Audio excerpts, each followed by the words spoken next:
স্বাস্থ্য সংস্থা তখনই একটা স্বাস্থ্য পরিস্থিতিকে আন্তর্জাতিক পর্যায়ে জরুরি পরিস্থিতি হিসাবে গণ্য করে, যেটা একটা নতুন রোগ বা পুরাতন রোগ কিন্তু নতুনভাবে ছড়াচ্ছে।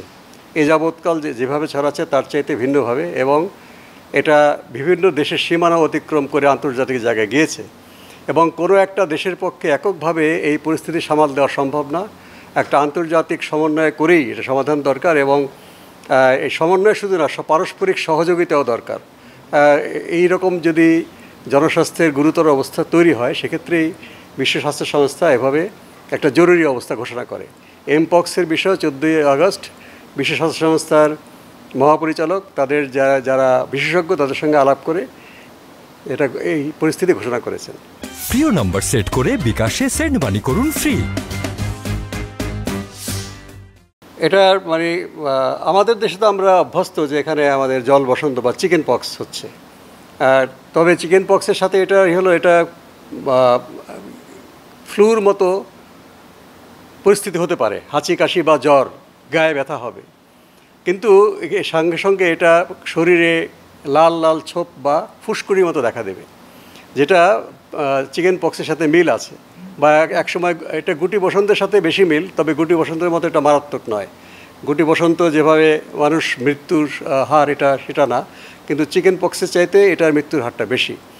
এখানে আর হচ্ছে যে এটা ঘনিষ্ঠ সংস্পর্শে থাকলে এটা ছড়াবে, যদি এর একজনের সাথে শারীরিকভাবে সম্পর্ক থাকে বা তাদের ব্যবহার্য কাপড়কে ব্যবহার করে, এবং এটার যে ফুসকুড়ি হয় সে ফুসকুড়ির যে এটার রস, এটা যদি কোথাও লাগে, শরীরে কোনো জায়গায় যদি কাটা থাকে সেখানে বা শরীরের ভিতর ঢুকে যায়, সেক্ষেত্রে এটা সংক্রমণ ঘটতে পারে।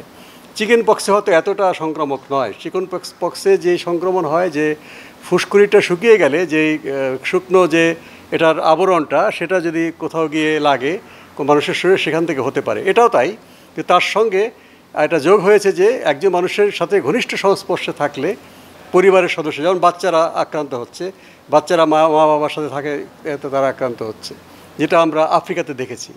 তো আরেকটা বিষয় হচ্ছে যে এইটার ধরনটা এখনও পর্যন্ত আমাদের বিজ্ঞানীরা এটা স্থিতিশীল পর্যায়ে আসেনি যে এখন পরিষ্কারভাবে বলা যাবে যে এইভাবেই ছড়াচ্ছে বা এইটার লক্ষণগুলো এইটাই। এই জন্যই এইটা যেহেতু নতুন নতুন তথ্য আসছে, এটাকে সমন্বিতভাবে মোকাবেলা করার জন্য গবেষণা করা এবং অনুসন্ধান করবার জন্যই এটা, এবং সরকারগুলো যেন এর উপর গুরুত্ব দেয়।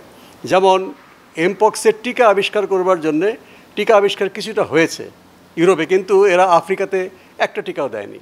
এখন এই বৈশ্বিক জরুরি পরিস্থিতিতে যারা টিকা করেছে তারা বিশ্ব স্বাস্থ্য সংস্থা তাদের কাছে এটা অনুদান হিসেবে দিতে বলেছে, যে অনুদানটা আফ্রিকার যে দেশে এমপক্স হচ্ছে প্রচুরভাবে, সেখানে এন্ডেমিক থেকে এপিডেমিক হয়ে গেছে, সেখানে যেন এইগুলো দেওয়া যায়।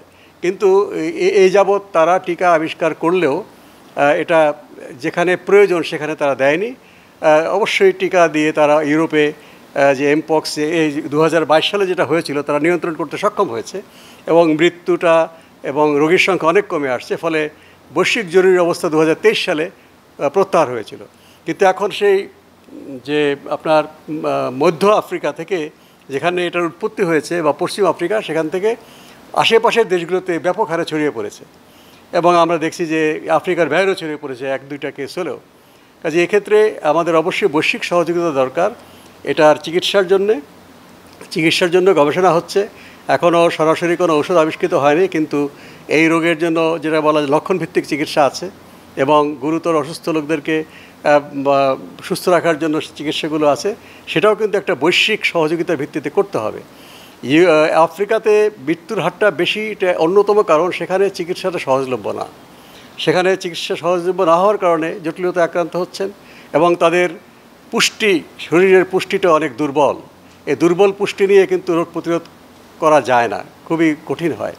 কাজে এটা একটা অন্যতম কারণ, যেটা মানে যেই ক্লেড 1B যেটা বলা হচ্ছে কঙ্গো ডেমোক্রেটিক রিপাবলিক থেকে ছড়িয়ে পড়ছে, সেটার মৃত্যু হারটা অনেক বেশি। দেখুন, এটা একটা যখন গত 2022 সালে হয়েছিল তখন এটা দেখা গিয়েছিল যে বিশেষ ধরনের যৌন সংসর্গ এটা হয়, কিন্তু এখন যেটা সেটা কিন্তু এটার মধ্যে সীমাবদ্ধ নয়। তাহলে বাচ্চারা আক্রান্ত হতো না। শিশুরা আক্রান্ত হচ্ছে কারণ একই পরিবারে এমপক্স হচ্ছে এবং সেই পরিবারের সদস্য হিসেবে শিশুরা আক্রান্ত হচ্ছে, তাদের রোগ প্রতিরোধ ক্ষমতা কম। কাজে 2022 সালে যেটি ছিল সেটাকে কিন্তু এখন ছাপিয়ে গেছে। কাজে এক্ষেত্রে আমাদের নিশ্চিন্ত হয়ে বসে থাকার কোনো অবকাশ নেই। তাই ভাইরাসটা হয়তো তার প্রকৃতি পরিবর্তন করছে এবং যত বেশি রোগ ছড়াবে ভাইরাস তত বেশি পরিবর্তিত হওয়ার সুযোগ পাবে এবং ভাইরাসটা আরও ক্ষতিকর হওয়ার সুযোগটা তারা পাচ্ছে। এই জন্য যতভাবে আমরা পারি এই সংক্রমণটাকে আমাদেরকে থামাতে হবে এবং রোগীর সংখ্যা আমাদের কমাতে হবে, তাহলে এটা নিয়ন্ত্রণ করা সহজতর হবে। চিকিৎসা তো লক্ষণভিত্তিক চিকিৎসা এবং গুরুতর রোগীকে তাকে বাঁচিয়ে রাখার চিকিৎসা, যেটাকে আমরা বলি সাপোর্টিভ ট্রিটমেন্ট, সেটা কিন্তু আমাদের আছে। কিন্তু এটার ভ্যাকসিনের জন্য ইতিমধ্যে বিশ্ব স্বাস্থ্য সংস্থার সঙ্গে বাংলাদেশ যোগাযোগ করেছে যে আমাদের এখানে যদি আমরা এমপক্স রোগী পাই তাহলে তার পরিবারের সদস্যদের ভ্যাকসিন দিতে হবে এবং যারা স্বাস্থ্যকর্মী, যারা চিকিৎসা করবে সরাসরি, তাদেরকে ভ্যাকসিন দিতে হবে। এজন্যে ইতিমধ্যেই বাংলাদেশ সরকার বিশ্ব স্বাস্থ্য সংস্থার সঙ্গে কথা বলছে এবং জরুরি জনস্বাস্থ্য পরিস্থিতি ঘোষণা করার অন্যতম উদ্দেশ্য হচ্ছে এই পারস্পরিক সহযোগিতাটা নিশ্চিত করা এবং ইউরোপে যারা ভ্যাকসিনটা আবিষ্কার করেছে এবং প্রোডাকশন করেছে তাদেরকেও সহযোগিতা করা হবে যেন আরও বেশি সংখ্যায় তারা প্রোডাকশন করতে পারে এবং আমাদের মতো দেশে যারা আমরা এই ভ্যাকসিন তৈরি করতে পারছি না তাদেরকে যেন তারা নামমাত্র মূল্যে বা বিনামূল্যে সরবরাহ করতে পারে। তবে চিকিৎসার বিষয়ে আমাদের চিকিৎসক বা এর অভিজ্ঞতার কোনো অভাব নেই এবং সেই প্রস্তুতি নেওয়া আছে, সেটা সমস্যা হবে না। ভ্যাকসিনের জন্য বিশ্ব স্বাস্থ্য সংস্থার মাধ্যমে সেই যোগাযোগটা ইতিমধ্যেই করা হচ্ছে।